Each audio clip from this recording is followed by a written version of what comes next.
Logan Gilbert is 0-3. He's got a .84 whip this year with a 2.66 ERA, and the Mariners are 0-3, obviously, in his 3 starts. I don't know what to do with this information because everything except the number of win-loss is objectively good. Like, when I look at those numbers, I think this is a pitcher on the mound today who is going to give the Mariners a great chance to win a baseball game. But unfortunately, we haven't won a baseball game where he has started yet. Now, our offense has had its struggles. We've still got guys batting under 200 this year.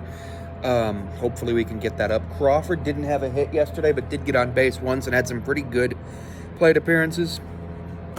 Unfortunately, 2 of them ended up in a strikeout, and 1 of them ended up in an umpire-induced strikeout.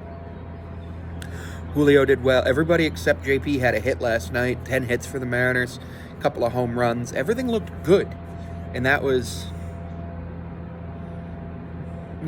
what you expect. It's going to be Logan Gilbert today, so I'm happy with that. I just don't know why we haven't gotten him a win yet. And it's really depressing to see that. Because when I look at that, I'm like, this is a pitcher who gives the Mariners a great chance to win. Unfortunately, the offense hasn't given him a good chance to win. But after last night's offense, I think we're going to look pretty good going in. Last night's offense looked a lot more like the offense that we saw last year in August. The good offense that put together just a random 21-5 month. And I think the Mariners offense actually is capable of sustaining that. Mitch Garver didn't play yesterday. He's a full-time DH, and he did not play yesterday. Haniger DH'd. I don't know what's going to happen with that. There does have to be some changes with Sebi Zavala. He's yet to get on base this season, but he's probably not going to play today. I'm not going to get home until first pitch.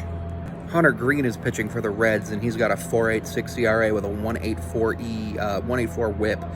So that's something that this offense needs to take advantage of, especially because we chased the starter in 2 innings yesterday, and if we can chase the starter again early before the 4th or 5th inning again, that's going to put us deeply into their bullpen before the Thursday day game, which will be even more difficult for Cincinnati to deal with.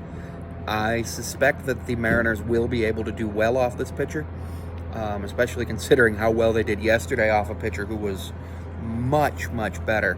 I don't know what to expect from the lineup from the Reds today because they scored, or they got 7 hits and scored 3 runs yesterday.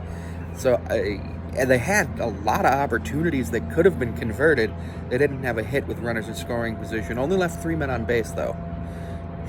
Mainly because of the home runs was why they scored.